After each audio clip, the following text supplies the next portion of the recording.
Hey UConn Nation, it's KK Arnold here. If you're looking for the latest UConn women's basketball content, go subscribe to listen up to Phil and Ryan. Go Huskies! And a happy new year from all of us. And listen up, Phil and Ryan. Thank you, KK Ryan, as the UConn Huskies get another nice win over the Marquette Golden Eagles as they continue this in-conference play. And Rye has the game recap for us. Final score, Ryan, 77-45. The keys, what you like and did not like from today's game. Yeah, happy New Year to everybody. Hope you guys enjoyed the celebration of New Year's Eve last night. Yeah, Marquette came out strong today, making two three-pointers. Kind of a slower start for UConn, but they eventually got it rolling with threes from Sarah Strong and AZ Fudd, and that pretty much continued for most of the first quarter, some of the second quarter for UConn.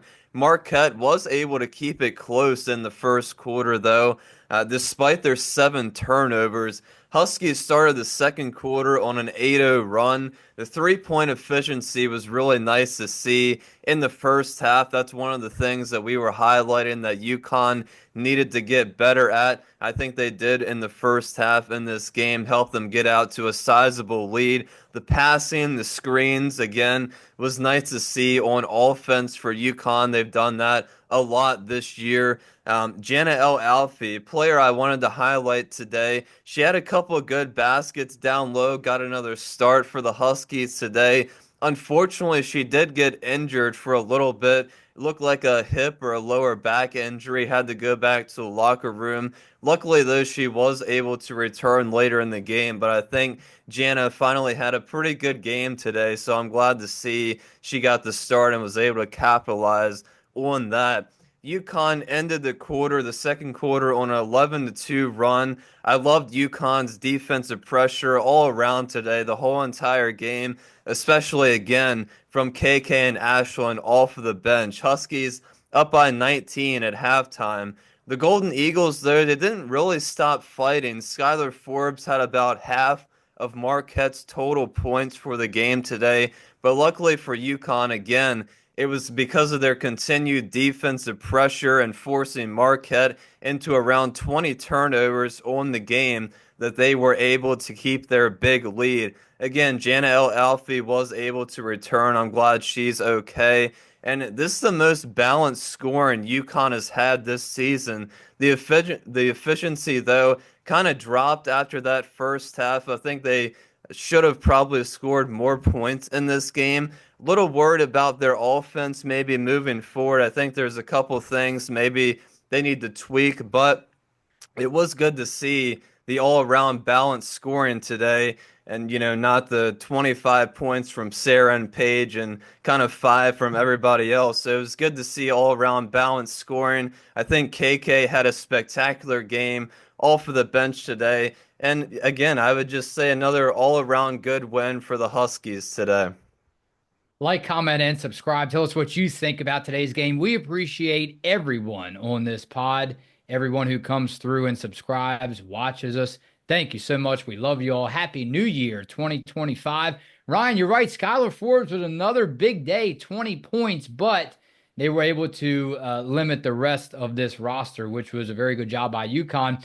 And how about we had one, two, three, four different players, you're right, Yeah. from this Connecticut team with double figure scoring. And our good friend KK Arnold put up 13 points, Ryan. So that has to be what? Maybe a season high for her as far as point total. I think it might be. Yeah, it might be. And if you look under stats, Ryan, you have to like free throws. UConn was 12 for 12, 100% on their free throws today. So a perfect free throw percentage. How important do you think that is moving down the stretch? Because we talk about it, especially in March, these 1 or 2 or 3 point ball games. We don't think, we talk about 3 pointers and your field goal percentage, but sometimes it's the free throws. Because I looked over at you while we were up there the other day, right? And a couple weeks ago, at that loss, we're not going to remind you of that, but I look over and I tell you, Ryan, basketball, it's extraordinary, right? How it comes down to the fourth quarter. Fourth quarter is like 2 hours long. Yeah, it does seem like that sometimes when we get down to into the postseason. Those last 5 minutes last about an hour, it seems like sometimes. But yeah, the free throws are definitely they're always going to come back to get you. It's something that UConn struggled with about 2 years ago, maybe in March Madness. But yeah, again today, like you mentioned, perfect from the free throw stripe. Yeah, it's really important to hit the free throws. It's always you're always going to have one of those games that comes down to the end, and free throws are definitely really important. But again, the 3-point shooting really good in the first half. I think they had about 7 or 8, but only finished the game with 9. So I think they still need to get better at that on offense. But like you said, 4 players in double digit scoring today. So that was a positive from today's game from the offensive side, from UConn getting balanced scoring from everybody all the way around.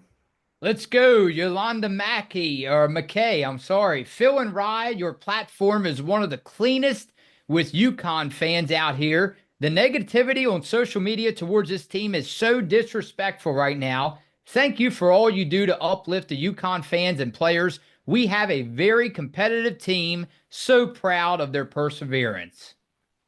Well, yeah, it's nice to see the positivity. I think we have a really good comment section. Everybody that watches us, we love to read all the comments, and yeah, we try the best to keep it positive on the podcast. And yeah, I think that's really important. But I think that's always going to happen with UConn, and just because we talked about it before with all the winning that they've done. So, it's pretty regular for the media and everybody on social media to spread a little bit of negativity and not really want them to win that much, but that's okay. I think UConn blocks most of that out for the most part, and Gino and I think all the coaching staff, get the players involved in all that, and they know what it means to come to UConn and have to deal with all of that. Jason D'Amico, just wanted to say congrats to another great year to Phil and Rye. I personally experienced so much joy being able to commune with such a fantastic podcast and fan base. Enjoy your holiday and see y'all in the next video. Go Huskies. Peace. Yeah, we definitely appreciate it, Jason. Hopefully, we can work something out, maybe get you back on before the regular season ends. But yeah, we definitely appreciate everybody as always coming through and liking the videos and commenting away. Of course, like I said, we love to read all the comments. And yeah, I think it was another really good year, and we're going to continue to do more of the same, hopefully, in 2025. Pierre Williams, Phil and Rye, you guys are some of the best at analyzing UConn women's basketball. I like how you look ahead on what this team can do when everyone is back. They have a lot of good shooters. They're going to be a game where everyone is hitting their shots. Watch out when that happens. Yeah, and I think today everybody was hitting their shots for the most part, and that's probably why we saw such the balanced scoring, 41%, almost 42. Not too bad for UConn, but like I said, I think they probably could have scored more points, but I think all around pretty solid effort and from everybody on the offensive side of things today. I think the bench played really good as Gino continues to kind of sort through all the different lineups and possibilities that he has with this team. But yeah, I think overall really good effort from everyone.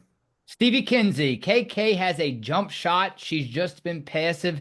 KK was wide open at the 3-point line at least 3 times, and she passed them all up. She needs to be more willing to take those. The team trusts her, and I agree with you, Phil. I really don't think this team is far off from being great, despite all the negative comments from their 2 losses. Yeah, they're really not, and for KK today, definitely not passive as she did score 13 points. But the 3-point shot really isn't her game, which is okay. But she can definitely knock down the mid-range jumpers and has just that blow by speed to get past about any defender, and that's what we saw today. And that's mostly what her game is, and it works really well. And yeah, I mean, she provided a good amount of scoring. And her defensive pressure and intensity is something that you're going to see every single game out of her. Our prayers are with the victims and their families during this terrible, tragic day. I did not want to wake up like this, Ryan, on January 1st, 2025, but we extend our prayers to the city of New Orleans. Phil and Rye on Listen Up.